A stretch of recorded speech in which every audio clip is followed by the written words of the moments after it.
بات کو واضح کیا، ان کو بڑے البیرے بہت ہی پیارے انداز میں بتایا، بہت سادگی سے بتایا کہ اللہ ایک ہے اور میں اس اللہ کی طرف سے بھیجا ہوا سچا رسول ہوں، لہذا میری بات مانو، میں جو تعلیم لے کر آیا ہوں اس پر چلو، اپنے پرانے عقیدے اور بت پرستی جس پر تم چلتے آ رہے ہو اس کو چھوڑ دو۔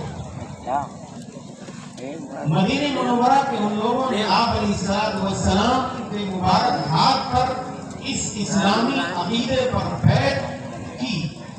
اسی موقع پر آپ علیہ السلام کے ساتھ آپ کے چچا عباس ابن عبد المطلب وہ ساتھ تھے۔ اس موقع پر جو انہوں نے بات کہی مدینے کے لوگوں سے، وہ اصل مجھے آپ کو سنانی ہے جو میرے یہاں آنے کا پہلا مقصد ہے۔ عباس ابن عبد المطلب نے کہا تھا کہ اے مدینے کے لوگوں، کیا تم جانتے ہو کس چیز پر بیعت کر رہے ہو؟ تمہیں کچھ اندازہ ہے کس چیز کی بنیاد پر اور کس تعلیم پر، کس عقیدے پر آپ محمد رسول اللہ کے ہاتھ میں ہاتھ دے کر آپ لوگ جو بیعت کر رہے ہیں، کیا آپ جانتے ہیں؟ اسی موقع پر مدینہ منورہ سے آنے والے لوگوں میں سے ایک صاحب کھڑے ہوئے اور انہوں نے کہا کہ جی بخوبی جانتے ہیں، ہمیں علم ہے اور میں اپنے پورے قبیلے اور میرے ساتھ جو لوگ آئے ہیں ان کو مخاطب کر کے میں یہ پیغام دے دینا چاہتا ہوں کہ اے میرے ساتھیوں جو مدینے سے میرے ساتھ یہاں بیعت عقبہ ثانیہ کی اس بیعت میں شریک ہو، وہ سن لو، محمد رسول اللہ کے ہاتھ میں ہاتھ دینے کا مطلب پوری دنیا جہان کو، خاص طور پر جزیرۃ العرب کو دشمن بنانے جیسا ہے، اپنی جان کو، اپنے مال کو، اپنی عزت و آبرو کو دشمنوں کے حوالے کرنے جیسا عمل ہے۔ اگر یہ عمل کرنے کے لیے، اپنی جان و مال کی قربانی دینے کے لیے تم اگر تیار ہو تو اس بیعت کو کرو، ورنہ ابھی پیچھے ہٹ جاؤ۔ اس موقع پر ایک اور صحابی جو مدینہ منورہ سے آئے تھے، اس بیعت میں شامل تھے، وہ بھی کھڑے ہوئے اور انہوں نے کہا کہ ہم تلواروں کے سائے میں پلے بڑھے ہیں، ہماری گھٹیوں میں ہمت اور بہادری اور حوصلہ بھرا ہوا ہے، ہم یہ بات بخوبی جانتے ہیں اور پورے جزیرۃ العرب سے جو دشمنی ہماری اس عقیدے کو اپنانے کے بعد ہوگی، خدا کی قسم اپنی جان پر کھیل کر محمد رسول اللہ کے دین کی اور محمد رسول اللہ کے جان کی حفاظت کریں۔ یہ پیغام تھا بیعت عقبہ ثانیہ کا، مختصراً میں نے آپ کے سامنے عرض کیا۔ اس میں پہلی چیز جو ہمارے اور آپ کے سیکھنے کی ہے وہ یہ کہ جب ہم نے کلمہ پڑھ لیا ہے محمد رسول اللہ کا، لا الہ الا اللہ محمد رسول اللہ، جب ہم نے غلامی قبول کر لی ہے محمد رسول اللہ کی، جب ہم نے اپنی پیشانی جسم کے سب سے عظیم اور سب سے معزز حصے کو اس پاک پروردگار کے سامنے رکھنے کے لیے ہم جب تیار ہو گئے، تو اس کا صاف مطلب یہ ہے کہ ہم نے دنیا جہان میں بسنے والے کافر، مشرک، بت پرست، چاہے وہ یہودی ہوں یا عیسائی ہوں یا کسی دوسرے دھرم یا مذہب کے ماننے والے ہوں، ہم نے ان سے دشمنی کا صاف اعلان کر دیا ہے، وہ ہمارے دشمن بن چکے ہیں۔ یہ بات ہم سب کو اپنے دماغ میں بٹھا لینی چاہیے، یہ طے ہے۔ ہم نے جس عقیدے کو قبول کیا ہے اس عقیدے کو قبول کرنے کے بعد لازماً پوری دنیا ہماری دشمن بن چکی ہے، ہم پوری دنیا کی آنکھوں میں کھٹک رہے ہیں اس وقت، یہ بات ذہن میں رہے ہم سب کے۔ اور خاص طور پر میں اپنے نوجوان بھائیوں سے کہہ رہا ہوں کہ آپ دل میں اس بات کو بٹھا لیجئے، اپنے دماغ میں بٹھا لیجئے، آپ جس عقیدے کو مانتے ہیں اس عقیدے کو ماننے کے بعد آپ نے پوری دنیا سے دشمنی مول لے لی ہے، یہ آپ ذہن میں بٹھا لیجئے، دل پر اس کو لکھ لیجئے۔ پہلی چیز۔ دوسری چیز، ایک دوسرا واقعہ ہوا ہے رسول اللہ صلی اللہ علیہ وسلم کی زندگی میں، جس کو ہم سب ہجرت کے نام سے جانتے ہیں۔ رسول اللہ صلی اللہ علیہ وسلم کے لیے جس وقت مکہ مکرمہ کی سرزمین کو تنگ کر دیا گیا اور آپ کی صورتحال یہ ہو گئی کہ صحابہ کرام کو آپ نے مدینہ منورہ ہجرت کر کے جانے کی اجازت دے دی، اور خود رسول اللہ صلی اللہ علیہ وسلم بھی اللہ تبارک و تعالیٰ کے حکم کے منتظر تھے کہ کب اجازت ملے اور کب میں اس وطن کو چھوڑ کر مدینہ کی طرف چلا جاؤں، کیونکہ مکہ مکرمہ اب اس لائق نہیں بچا تھا۔ وہاں کے لوگوں کی دشمنی اور وہاں کے لوگوں کی طرف سے جو مخالفتوں کا سامنا کرنا پڑ رہا تھا، اس میں دن بدن جو اضافہ ہو رہا تھا، ان حالات کو دیکھتے ہوئے یہ صاف دکھ رہا تھا کہ اب محمد الرسول اللہ مکے میں نہیں رہ سکتے، یہ صاف دکھ رہا تھا۔ اس زمانے میں مشرکین مکہ کے سرداروں نے خاص طور پر اس امت کا فرعون ابو جہل اس میں شامل تھا۔ ایک دار الندوہ کے نام سے ایک قصی ابن کلاب کا گھر ہوا کرتا تھا، جو آج کل مسجد حرام کا حصہ ہے، اور باب الزیادات آج کل وہیں پر واقع ہے۔ یہ دار الندوہ کا وہ گھر اور وہ جگہ اس زمانے کی کانفرنس ہال تھی۔ اس جگہ پر مشورہ کیا گیا اور عرب کے چنیدہ سرداروں کو دعوت دی گئی کہ وہ آئیں اور آ کر کے محمد الرسول اللہ اور ان کے دین کے اور محمد اور اس کے دین سے ہمیشہ کے لیے چھٹی ہو جائے۔ ہم سب جانتے ہیں کہ اس موقع پر ابلیس لعین ایک شیخ عربی کی شکل اور لباس میں دار الندوہ کے دروازے پر پہنچا اور اس کو بھی اندر لے لیا گیا۔ قابل احترام بظاہر ہو لگ رہا تھا، اس لیے اس کو اندر لے لیا گیا۔ جب مشورہ شروع ہوا تو اس مشورے میں ایک شخص کھڑا ہوا اور اس نے یہ مشورہ دیا کہ محمد کو زنجیروں میں جکڑ دیا جائے اور اس محمد کو کسی ایسے گھر میں ڈال دیا جائے اور اس گھر کو بند کر دیا جائے سارے دروازوں کو، اور تاکہ وہاں سے نہ محمد نکلے نہ محمد تک جانے والا کوئی ہو، یہ خود گھٹ گھٹ کر اپنی موت مر جائے گا، ہمیں اس سے کیا لینا دینا۔ اس موقع پر ابلیس نے کہا کہ نہیں، یہ تو کوئی تمہاری رائے ایسی نہیں ہے جس پر عمل کیا جا سکے۔ کیا تم جانتے نہیں ہو محمد الرسول اللہ کے غلاموں کو؟ کیا تم جانتے نہیں ہو ابو بکر اور عمر کو، عثمان کو؟ کیا تمہیں معلوم نہیں ہے بلال حبشی کے انداز کو؟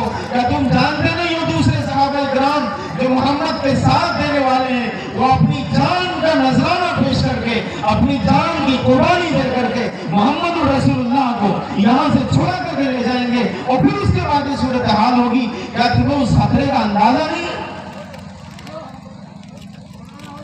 ایک دوسرا شخص کھڑا ہوا اور اس نے یہ رائے دی کہ پھر ایسا کیا جائے کہ اس شخص کو مکہ مکرمہ سے چلا وطن کر دیا جائے اور اس کو کہہ دیا جائے کہ جاؤ جہاں تمہارا دل کرے وہاں جا کر رہو، مکہ میں تم نہیں رہ سکتے۔ پھر ابلیس ملعون نے کھڑے ہو کر کہا کہ نہیں، یہ بھی رائے مناسب نہیں۔ اے لوگوں، کیا تمہیں معلوم نہیں کہ محمد الرسول اللہ جب بولتے ہیں تو ان کی زبان سے پھول جھڑتے ہیں، ان کے الفاظ نہیں، وہ گویا موتیوں کی ایک مالا ہے۔ جب ان کے الفاظ کو کوئی سنتا ہے تو اس کے دل میں وہ الفاظ گھر کرتے چلے جاتے ہیں۔ ان کی زبان سے نکلنے والا کلام جس کو یہ پڑھتے ہیں، جب وہ کلام لوگوں کے کانوں میں جاتا ہے، ان کے ذہن سے ٹکراتا ہے، ان کے دلوں میں اترتا ہے، تو پھر وہ لوگوں کو اپنا غلام بناتا چلا جاتا ہے۔ اگر محمد رسول اللہ کو ہم نے یوں ہی آزاد باہر چھوڑ دیا، خطرہ اس بات کا ہے کہ یہ شخص باہر جا کر لوگوں کو اپنا دیوانہ، اپنا غلام بنائے گا، اور پھر اس کے بعد فوج جمع کر کے کہیں مکے پر حملہ نہ کر دے اور مکے کی اینٹ سے اینٹ بجا دے، اور پھر جو ہمارا حشر ہوگا اس کا تمہیں اندازہ نہیں۔ یہ رائے ٹھیک نہیں۔ اس موقع پر ابو جہل، جس کو کہا گیا ہے فرعون ھذی الامہ، کہ اس امت کا فرعون، اس نے یہ رائے دی کہ یہ کیا جائے کہ مکہ مکرمہ کے ہر قبیلے سے ایک ایک نوجوان کو، ہٹے کٹے نوجوان کو لیا جائے اور ننگی تلوار ہاتھ میں دے دی جائے اور محمد الرسول اللہ کے گھر کا محاصرہ کر لیا جائے، اس کو گھیر لیا جائے۔ جیسے ہی محمد الرسول اللہ باہر نکلے فوراً ان پر حملہ کر دیا جائے، اٹیک کر دیا جائے، ایک بار بھی ان کی گردن اڑا دی جائے، نعوذ باللہ۔ اس طریقے سے محمد رسول اللہ کو قتل کر دیا جائے گا، اور محمد رسول اللہ کا خون عرب کے تمام قبائل میں، مکے کے تمام قبائل میں بکھر جائے گا۔ محمد کا قبیلہ اور خاندان اس حیثیت کا بدلے دے کر کے صلح کرنی پڑے گی. یہ وہ رائے تھی ابو جہل کی جس پر ابلیس ملعون نے مہر لگا دی کہ ہاں یہی صحیح ہے. اور پھر اسی رات مکے کے نوجوانوں کو اکٹھا کر کے اور ننگی تلواریں ہاتھ میں دے کر آپ علیہ السلام کے گھر کے ارد گرد ان کو کھڑا کر دیا گیا. یہی وہ رات تھی جس میں اللہ تبارک و تعالیٰ نے آپ علیہ السلام کو حکم دیا کہ میرے محبوب تم کو آج ہی نکلنا ہے. یہ بھی عجیب بات ہے کہ آج ہی دشمن ننگی تلواریں لے کر کے بالکل گھر کے ارد گرد کھڑے ہوئے ہیں. ایک قدم باہر نکالا گردن مار دی جائے گی. وہ اللہ اپنی قدرت کا اظہار کرنے پر آتا ہے. عجیب و غریب قدرت ہے اس کی کہ نہیں میرے محبوب آج ہی جانا ہے. ہم سب جانتے ہیں کہ رسول اللہ صلی اللہ علیہ وسلم ان مشرکین نوجوانوں کے سروں پر کس طریقے سے مٹی ڈالتے ہوئے خاک ڈالتے ہوئے اپنے گھر سے باہر تشریف لایا اور صدیق اکبر رضی اللہ عنہ کو ساتھ لیا. اور ہم سب تفصیل جانتے ہیں کہ مدینہ منورہ کا سفر آپ علیہ السلام نے مکمل کر لیا, ہجرت ہو گئی. جو مجھے بات عرض کرنی تھی وہ یہ کہ قرآن کے جو الفاظ ہیں وَإِذْ يَمْكُرُ بِكَ الَّذِينَ كَفَرُوا لِيُثْبِتُوكَ أَوْ يَقْتُلُوكَ أَوْ يُخْرِجُوكَ وَيَمْكُرُونَ وَيَمْكُرُ اللَّهُ. اے پیغمبر ذرا یاد کیجئے اس زمانے کو جب یہ مکے کے لوگ آپ کے خلاف چھپ چھپ کر چالیں چل رہے تھے, آپ کو یہ قتل کرنے کی سازش کر رہے تھے, آپ کو قید کرنے کی سازش کر رہے تھے, آپ کو مکے سے جلا وطن کر دینے کی یہ سازش کر رہے تھے. ذرا یاد کیجئے اس وقت کو یہ سب ہو رہا تھا. وَيَمْكُرُونَ وَيَمْكُرُ اللَّهُ. اے محمد یہ یاد رکھیے کہ یہ کفار اور مشرکین اور دوسرے تمام ایسے لوگ جو آپ کے دین کے خلاف ہیں, یہ ان کا شعار اور ان کا یہ اصل مقصد ہے کہ وہ جب تک دنیا میں رہیں گے آپ کے خلاف سازشیں کرتے رہیں گے. یہاں پر علماء کرام تشریف فرمائیں, سب جانتے ہیں ینکرون مضارع کا لفظ استعمال کیا گیا ہے قرآن میں. اس کا مطلب یہ ہے کہ کرتے ہیں اور آئندہ بھی کرتے رہیں گے. یہ جو سازشوں کا جال اے محمد آپ کے خلاف انہوں نے بنا ہے, یہ آئندہ بھی آپ کی امت کے خلاف یہ سازشیں, یہ مکر و فریب کا جال آئندہ بھی بنا جاتا رہے گا. واللہ خیر الماکرین. اللہ تبارک و تعالیٰ بھی ان کی ان سازشوں کا, ان کی ان خفیہ تدبیروں کا جواب دیتا رہے گا. میرے نوجوانوں مجھے جو بات عرض کرنی ہے وہ یہ کہ پہلے نمبر پر جب ہم نے یہ طے کر لیا ہے کہ محمد رسول اللہ کی غلامی میں زندگی گزاریں گے تو پوری دنیا جہان سے دشمنی ہم نے مول لے لی ہے. نمبر 2 پر اس ہجرت کے واقعے سے ہم یہ ذہن میں بٹھا لیں, اپنے دل میں اس کو لکھ لیں کہ جب ہم نے محمد رسول اللہ کے کلمے کو پڑھ لیا ہے تو پھر دنیا جہان میں بسنے والے اسلامی عقیدے سے مخالفت رکھنے والے لوگ وہ قیامت تک ہمارے خلاف سازشیں کرتے رہیں گے. یہ ہوتا ہے. ان کی سازشوں سے نمٹنے کے لیے آپ کے پاس کیا تیاری ہے؟ میں اگر پوچھنے لگوں اور ہاتھ اٹھانے لگوں خاص طور پر اپنے نوجوانوں سے, آپ کے پاس کیا تیاری ہے اپنے پاک پیغمبر کے دین کی حفاظت کے لیے, اپنے قرآن کی حفاظت کے لیے؟ آپ کے پاس کیا منصوبہ ہے؟ آپ کے پاس کیا تعلیم ہے؟ آپ کے پاس کون سی ایسی ٹیکنالوجی ہے؟ آپ کون سا ایسا سائنس جانتے ہیں؟ آپ کون سے ایسے قرآن کو اور حدیث کو اور اس میں جو تعلیمات دی گئی ہیں آپ کس حد تک واقف ہیں؟ کیا اس تعلیم سے میں نے آپ کو روکا ہے؟ کیا اس تعلیم سے ان علماء کرام نے روکا ہے؟ کیا اس تعلیم سے ان مدارس اور مسجدوں نے آپ کو روکا؟ ہرگز نہیں. آپ کیوں اپنے ذہن پر یہ چیز سوار نہیں کرتے کہ کچھ بھی ہو جائے, 2 روٹی کم کھائیں گے, بھوکے مر جائیں گے, لیکن محمد رسول اللہ کی غلامی میں جب ہم نے قدم رکھ دیا ہے, اللہ کے سامنے اپنے سر کو جب جھکا دیا ہے, تو اپنے دین کی حفاظت کے لیے, اپنے قرآن کی حفاظت کے لیے, اپنے اسلام کی حفاظت کے لیے اپنی جان پر کھیل کر دنیا جہاں سے ٹکرا جائیں گے, ایسی تعلیم حاصل کریں گے, ایسی سائنسی ٹیکنالوجی اور مختلف جو دنیا جہان میں جو فنون اس وقت رائج ہیں ان سب کو ہم گھوٹ گھوٹ کر پی لیں گے اور دنیا کے سامنے ہم یہ دکھا کر دم لیں گے کہ ہم محمد رسول اللہ کے غلام ہیں, ہم کسی سے کم نہیں ہیں. ہم جب کچھ کرنے پر آ جائیں تو دنیا ہمارے قدموں پر جھکنے پر مجبور ہو جائے. یہ 2 پیغام جو مجھے اپنے نوجوانوں کو دینے, نمبر 1 پر یہ چیز سمجھ لی جائے کہ ہم نے محمد رسول اللہ کا کلمہ پڑھا ہے, نمبر 2 پر اس کلمے کو پڑھنے کے بعد ہم نے سب سے دشمنی مول لے لی، سازشیں ان کی چلتی رہیں گی اور ہمیں ہمت نہیں ہارنی ہے، بزدلی کا مظاہرہ نہیں کرنا ہے۔ یاد رکھیے اس واقعے کو، جس وقت رسول اللہ صلی اللہ علیہ وسلم مدینہ منورہ ہجرت کر کے پہنچ گئے، آپ علیہ السلام کے سامنے غزوہ بدر کا معرکہ پیش آیا۔ مدینہ منورہ سے آنے والے لوگ جنہوں نے بیعت کی تھی آپ علیہ السلام سے، وہ بیعت کر کر آئے تھے کہ محمد رسول اللہ کی حفاظت مدینہ منورہ میں ہم ویسے ہی کریں گے جیسے اپنے بچوں کی، اپنی بیویوں کی، اپنی خواتین کی حفاظت ہم کرتے ہیں۔ لیکن اتفاق یہ صورتحال پیش آئی، غزوہ بدر کے موقع پر نکلے تھے ابو سفیان کے قافلے کو روکنے کے لیے، لیکن قافلہ تو بس امن و سلامتی کے ساتھ مدینے سے ہوتے ہوئے اور مکہ مکرمہ کی طرف چل دیا، لیکن مکہ مکرمہ کا وہ لشکر جو ابو جہل جس کی سرداری کر رہا تھا، مکہ کی کریم اس لشکر میں شامل تھی، اس کے آنے کی اطلاع ملی اور وہ کفار مکہ کا لشکر مدینہ منورہ کے قریب آ کر بدر کے مقام پر اس نے پڑاؤ ڈال دیا۔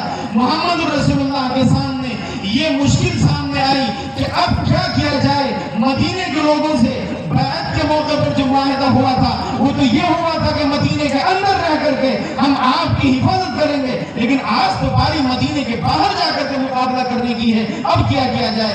رسول اللہ صلی اللہ علیہ وسلم نے اس موقع پر صحابہ کرام سے مشورہ کیا اور صحابہ کرام سے کہا کہ اے لوگوں مجھے مشورہ دو، میں کیا کروں، اس موقع پر میں کیا کروں۔ مہاجرین صحابہ کھڑے ہوئے اور کھڑے ہو کر اپنی جانثاری کا ثبوت دیا اور کہا کہ اے پیغمبر، اے محمد الرسول اللہ صلی اللہ علیہ وسلم، ہم آپ کے ساتھ ہیں، جدھر آپ کہیں قدم بڑھائیں ہم آپ کے ساتھ ہیں۔ لیکن آپ علیہ السلام نے پھر یہی جملہ دہرایا کہ لوگوں مجھے مشورہ دو، مجھے مشورہ دو۔ جب کئی بار یہ الفاظ آپ علیہ السلام کی مبارک زبان سے لوگوں نے سنے، انصاری صحابہ سمجھ گئے کہ روح سخن ہماری طرف ہے۔ ایک صحابی کھڑے ہوئے اور کھڑے ہو کر کے کہنے لگے، اے اللہ کے رسول، ایسا لگتا ہے کہ آپ ہم سے کچھ سننا چاہتے ہیں، آپ کا روح سخن ہم انصار کی طرف ہے، ایسا لگتا ہے۔ اے اللہ کے رسول سن لیجئے، ہم نے آپ کو اللہ کا سچا رسول مانا ہے، ہم نے آپ کا کلمہ پڑھا ہے، اللہ کی قسم اگر آپ ہمیں سمندر میں کودنے کا بھی حکم دیں گے ہم ایک قدم پیچھے نہیں رہیں گے۔ اے اللہ کے رسول، آپ جس سے چاہیں رشتے کو رکھیں، آپ جس سے چاہیں رشتے کو توڑیں، آپ جدھر چاہیں حکم دے دیں، ہم آپ کے حکم پر جان قربان کر دیں گے، آپ کو تنہا نہیں چھوڑیں گے۔ میرے نوجوانوں، میں آپ سے کہہ رہا ہوں، بزرگوں سے معذرت کے ساتھ میں آپ سے کہہ رہا ہوں، آپ امت کا کریم ہیں، آپ امت کی جان ہیں، آپ بزرگوں کا سہارا ہیں، آپ اس ملت کے لیے بڑی اہمیت کے حامل ہیں۔ میرے نوجوانوں، یہ جذبہ اپنے اندر پیدا کرو، یہ ہمت پیدا کرو، یہ حوصلہ پیدا کرو۔ یہ بزدلی کی زندگی اچھی نہیں ہوتی ہے، آپ ہمت پیدا کریے۔ آپ محمد الرسول اللہ کے غلام ہیں، آپ اس اللہ کے بندے ہیں جس نے پوری کائنات کو سجایا۔ وہ اللہ جس نے آپ علیہ السلام کے زمانے میں کفار مکہ کی سازشوں کو خاک میں ملایا، آپ اسی اللہ کے ماننے والے ہیں۔ آپ ہمت مت ہاریے، اپنے حوصلوں کو بلند رکھیے، اپنی ہمت کو بلند رکھیے، اپنے عزائم بلند رکھیے، اونچے خواب دیکھیے، کچھ بلند سوچیے، کچھ اچھی تعلیم حاصل کرنے کے بعد کچھ کرنے کا، قوم کے لیے، ملت کے لیے کچھ کرنے کا جذبہ اپنے اندر پیدا کیجیے۔ یہ آپ کو میرا پیغام ہے، اس مقصد کے لیے میں آیا ہوں تاکہ میں آپ کے سامنے یہ پیغام دے سکوں۔ اللہ کرے نوجوانوں کو جو میں نے پیغام دینے کی کوشش کی ہے، اللہ کرے کہ میرے نوجوان بھائی میرے اس پیغام کو غور سے انہوں نے سنا ہو، اپنے ذہن میں بٹھایا ہو، اپنے دل میں اس کو نقش کر لیا ہو، اور یہاں سے جانے کے بعد ایک نئی زندگی کی ان کو شروعات کے لیے وہ قدم بڑھائیں، میں اس کی امید کرتا ہوں۔ اور اسی طریقے سے ساتھ ہی ساتھ میں اپنے جو ہمارے بزرگ ہیں ان سے بھی معذرت کے ساتھ میں ایک بات کہنا چاہتا ہوں، خاص طور پر اپنے بزرگوں سے، وہ بھی اس چیز کو ذہن میں رکھیں اور مجھے بحیثیت اولاد کی اگر کوئی غلطی گستاخی مجھ سے ہو تو معاف فرما دیں۔ میں آپ سے بھی کہنا چاہتا ہوں، ہاتھ جوڑ کر کہنا چاہتا ہوں، رسول اللہ صلی اللہ علیہ وسلم کی بڑی پیاری حدیث ہے، آپ علیہ السلام نے بڑی پیاری حدیث ارشاد فرمائی۔ آپ نے فرمایا کہ میری امت کی مثال ایسی ہے جیسے کہ کشتی میں کچھ لوگ سمندر میں سفر کر رہے ہیں.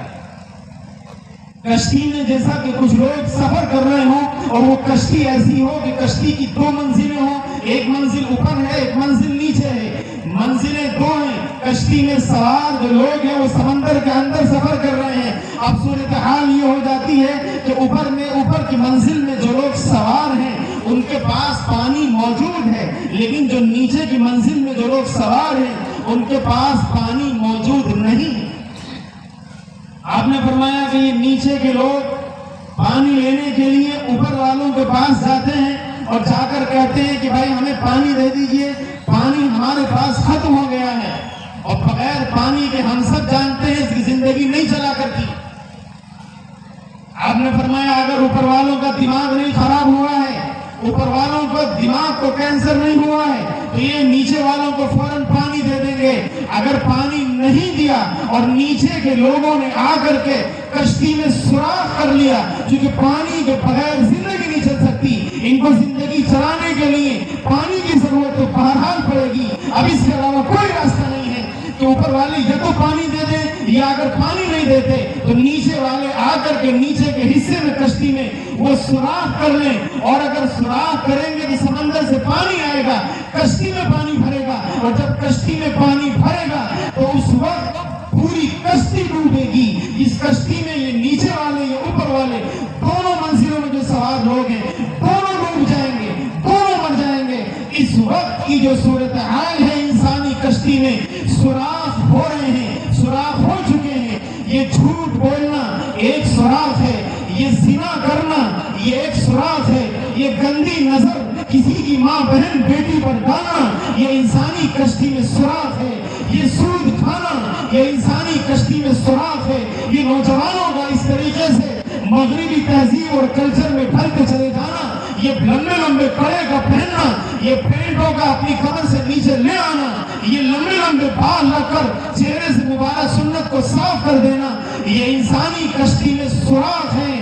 میں ہاتھ جوڑ کر اپنے بزرگوں سے کہہ رہا ہوں, اللہ کے لیے آپ بڑے ہیں, آپ سماج کے حیثیت دار لوگ ہیں, آپ سمجھدار لوگ ہیں, آپ ہاتھ پکڑ لیجئے کشتی میں سوار ان نوجوانوں کے ہاتھ کو پکڑ لیجئے, ان کے پیروں کو پکڑ لیجئے, ان کے سامنے ہاتھ جوڑ کے کھڑے ہو جائیے. اللہ کے لیے انسانی کشتی میں سوراخ نہ کرو, اللہ کے لیے انسانی کشتی میں سوراخ نہ کرو, رک جاؤ, مان جاؤ. اگر انسانی کشتی میں سوراخ ہو گیا تو پھر اللہ کا عذاب آئے گا جس میں نہ تم بچو گے نہ تم بچو گے, سب کو لے کر کے اللہ تبارک و تعالیٰ کا عذاب لے کر کے سب کو لپیٹ میں لے گا, اور پوری انسانی کشتی تباہ و برباد ہو کر رہ جائے گی.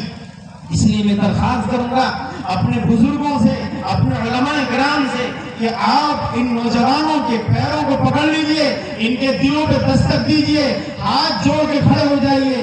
اللہ کے لیے اپنے دین کو سمجھو, اپنے قرآن کو سمجھو, اپنے اسلام کو سمجھو. یہ زمین الاٹ کی گئی ہے محمد الرسول اللہ کے نام پر, محمد الرسول اللہ کے نام پر اس کائنات کو سجایا گیا. اگر محمد الرسول اللہ کے دین کو آنچ آئی, ٹھیس پہنچی, ان کے دین میں سوراخ کیے گئے, ان کی بنائی ہوئی انسانی کشتی میں سوراخ کیے گئے, اللہ کی قسم پورا سماج ڈوب جائے گا. نہ آپ بچیں گے, نہ ہم بچیں گے, نہ علماء بچیں گے, نہ حاجی بچیں گے, نہ نمازی بچیں گے, کوئی نہیں بچے گا, سب ختم ہو جائے گا. اس لیے میری درخواست اپنے ان بزرگوں سے بھی ہے کہ وہ اپنی اس ذمہ داری کو سمجھیں, اس ذمہ داری کو نبھائیں. اسی طریقے سے ایک دوسرا پیغام جو میرا ہے وہ سب کے لیے عمومی پیغام ہے, اللہ کرے میں اس کو بھی سمجھانے میں کامیاب رہوں. رسول اللہ صلی اللہ علیہ وسلم جس وقت غزوہ احد میں تشریف فرما تھے, ہم سب جانتے ہیں کہ آپ علیہ الصلوۃ والسلام سے یہ جو جنگ ہوئی ہے غزوہ احد, وہ ایسی دردناک جنگ تھی کہ آپ علیہ الصلوۃ والسلام کے 70 صحابہ اس میں شہید کر دیے گئے. وہ پاک پیغمبر کے اوپر ایسے حملے ہوئے کہ آپ کا مبارک دانت شہید ہو گیا. فوج جو ایک جنگی ٹوپی آپ علیہ السلام اپنے سر پر پہنے ہوئے تھے, اس کی کچھ کڑیاں اور حلقے نکل کر آپ کے مبارک رخسار میں وہ دھس گئے, زخم آپ کے لگے, آپ کا لہو, آپ کا خون بہنے لگا. ہم سب جانتے ہیں کیسا دردناک دردناک وہ منظر تھا۔ اس موقع پر آپ علیہ السلام جب اپنے زخمیوں کی تلاش اور جستجو میں صحابہ کرام کو آپ بھیج رہے تھے کہ جاؤ فلاں کو دیکھو، فلاں کو دیکھو، اس موقع پر آپ نے ایک صاحب سے کہا کہ جاؤ دیکھو سعد ابن ربیع کہیں دکھ نہیں رہے ہیں، ان کو تلاش کرو کہ ان کا کیا حال ہوا۔ ایک صحابی گئے اور تلاش کرتے کرتے زخمیوں میں پہنچے کہ دیکھا کہ سعد ابن ربیع بالکل آخری مرحلے میں ہیں، دم توڑ رہے ہیں، آخری سانسیں چل رہی ہیں۔ انہوں نے پہچانا اور سلام کیا اور اس کے بعد پوچھا کہ سعد کیا حال ہے؟ کہا کہ بس اللہ کا شکر احسان ہے، لیکن مرا ہوا نہیں سمجھو، اب تو آخری وقت ہی ایسا لگتا ہے کہ میرا آ گیا ہے، سانس میری آ رہی ہے جا رہی ہے، بہت کمزوری محسوس کر رہا ہوں، اب مجھے نہیں لگتا کہ مجھے افاقہ ہو، زندگی کی یہ نعمت مجھے دوبارہ ملے، مجھے نہیں لگتا۔ لیکن اس موقع پر سعد ابن ربیع نے جو بات کہی وہ میں آپ سے کہنا چاہتا ہوں۔ سعد ابن ربیع نے کہا کہ اللہ کے رسول صلی اللہ علیہ وسلم کو جا کر میرا سلام کہہ دینا اور جا کر کہنا اے اللہ کے رسول، اللہ آپ کو وہ اجر عظیم عطا فرمائے جو کسی امت کی ہدایت پر اللہ تبارک و تعالیٰ کسی نبی کو دیا کرتا ہے، اللہ اس سے بھی بہتر بدلہ آپ کو عطا فرمائے دنیا میں اور آخرت میں۔ میری طرف سے پیغام رسول اللہ تک پہنچا دینا۔ اور اس کے بعد سعد ابن ربیع نے جو جملہ کہا، میرے جوانوں، میرے بزرگوں، یہ جھنجھوڑ دینے والا جملہ ہے، دل کے کانوں سے سنو، دل پہ لکھ کے لے کر کے جاؤ۔ اب سعد ابن ربیع کا جو پیغام ہے وہ اصل مقصد ہے جو عمومی طور پر سب سے کہنا چاہتا ہوں۔ سعد ابن ربیع نے کہا تھا کہ مسلمانوں سے جا کر کہہ دینا، مسلمانوں سے، کون مسلمان تھے اس زمانے میں؟ صحابہ اکرام جو محمد رسول اللہ اور ان کے دین کی خاطر اپنی گردنیں کٹانے کے لیے ایک لمحے کا انتظار نہیں کرتے تھے۔ یہ سعد ابن ربیع مسلمانوں سے، ان صحابہ اکرام کے ذریعے ہم سب کو یہ پیغام دے کر جا رہے ہیں۔ اپنے انتقال کے وقت اس آدمی جو صحابی ان کو دیکھنے کے لیے آیا تھا اس سے کہا سعد ابن ربیع نے کہ جا کر مسلمانوں کو میرا یہ پیغام دے دینا اور ان سے کہہ دینا کہ اگر اس دنیا میں ایک پلک جھپکنے والی آنکھ بھی باقی رہی اور دشمن اگر محمد رسول اللہ تک پہنچ گیا اور اس نے آپ کو کوئی نقصان پہنچا دیا، اللہ کی قسم، اللہ کے دربار میں جب قیامت میں تمہاری حاضری ہوگی، اے مسلمانوں، اللہ کے سامنے منہ نہیں دکھا سکو گے۔ اگر تمہارے ہوتے ہوئے محمد رسول اللہ کے دین پر، ان کی شخصیت پر اگر آنچ آ گئی، کل قیامت کے دن اللہ کے دربار میں سامنا نہیں کر سکو گے محمد رسول اللہ کا، اللہ تبارک و تعالیٰ کا کس منہ سے سامنا کرو گے؟ سامنا نہیں کر سکو گے۔ اس لیے میں سب سے کہنا چاہتا ہوں، اللہ کے لیے سنجیدگی اپنے اندر پیدا کیجئے، اپنے اندر سنجیدگی لائیے، اپنے اندر ہوشمندی لائیے، کچھ سمجھداری لائیے، کچھ عقل و خرد کے ناخن لیجئے اور کچھ ہوش میں آئیے۔ آپ کس زمانے میں زندگی گزار رہے ہیں؟ آپ کس دین کے ماننے والے ہیں؟ آپ کا واسطہ کس قسم کی گندی تہذیب سے پڑا ہے؟ آپ کیوں نہیں سمجھ رہے اس بات کو؟ کیا آپ یہ سمجھتے ہیں کہ آپ کے پینٹ نیچے کرنے سے، یا آپ کے بال الٹے سیدھے کٹوانے سے، یا آپ ہاتھ میں کڑا پہننے سے، آپ کیا سمجھتے ہیں کہ ہولی کی مبارکباد دینے سے، یا اس قسم کی خرافاتی باتیں کر کے آپ ان کا دل جیت لیں گے؟ آپ یہودیوں اور عیسائیوں یا اسلام دشمن طاقتوں کا دل جیت لیں گے؟ کیا آپ ان کو اپنا طرفدار بنا لیں گے؟ یہ آپ کی غلط فہمی ہے۔ کس بھول بھلیاں میں آپ سفر کر رہے ہیں؟ قرآن کہتا ہے لن ترضى عنك اليهود ولا النصارى حتى تتبع ملتهم، کہ یہ یہودی اور یہ عیسائی یہ تم سے اس وقت تک راضی نہیں ہو سکتے، اس وقت تک راضی نہیں ہو سکتے جب تک کہ تم اپنے دین کو چھوڑ کر ان کے دین کو نہ اپنا لو، اس وقت تک یہ راضی نہیں ہو سکتے۔ اس لیے ضرورت ہے اس چیز کی کہ ہم اپنی ذمہ داریوں کا احساس کریں۔ بس ایک آخری حدیث سنا کر میں آپ سے رخصت ہوتا ہوں، وہ بھی حدیث جو میں سنانے والا ہوں رسول اللہ صلی اللہ علیہ وسلم کی بڑی عجیب و غریب حدیث ہے۔ وہ دل کو جھنجھوڑ دینے والی، دماغ کی رگوں کو کھول دینے والی حدیث ہے۔ ہم کس بھرے پر چل رہے ہیں؟ کن راستوں پر چل رہے ہیں؟ کیوں ہمارے بچے مدارس سے نہیں جڑے؟ کیوں ہمارے بچے اسکولوں سے نہیں جڑے؟ کیوں ہمارے ہاتھ میں قرآن نہیں؟ کیوں ہمارے ہاتھ میں سائنس نہیں؟ کیوں ہمارے سروں پر محمد رسول اللہ صلی اللہ علیہ وسلم کی غلامی کا تاج کیوں نہیں ہے؟ آخر وجہ کیا ہے؟ اس میں قصور معذرت کے ساتھ ہمارے بزرگوں کا بھی تو قصور ہے، ہمارے بڑوں کا بھی تو قصور ہے، ہماری ماؤں کا بھی تو قصور ہے، ہمارے جو بڑے ہیں ان کا بھی تو قصور ہے۔ کیوں انہوں نے توجہ نہیں دی؟ کیا صرف اسی کا نام زندگی ہے کہ بس بچہ پیدا ہو جائے، تھوڑی بہت تعلیم حاصل کر لی جائے، اس کے بعد اس کی کوئی نوکری یا کہیں مزدوری کے لیے بھیج دیا جائے، چند پیسے وہ کما کر کے لا کے دے دے، بیٹیا کی شادی ہو جائے اور بس ایک گھر بسا لیا جائے، کیا اسی کا نام زندگی ہے؟ اسی لیے آپ دنیا میں آئے ہیں، اسی لیے ہم دنیا میں آئے ہیں؟ ہرگز نہیں۔ رسول اللہ صلی اللہ علیہ وسلم کی مبارک وہ حدیث سنیے، آپ علیہ السلام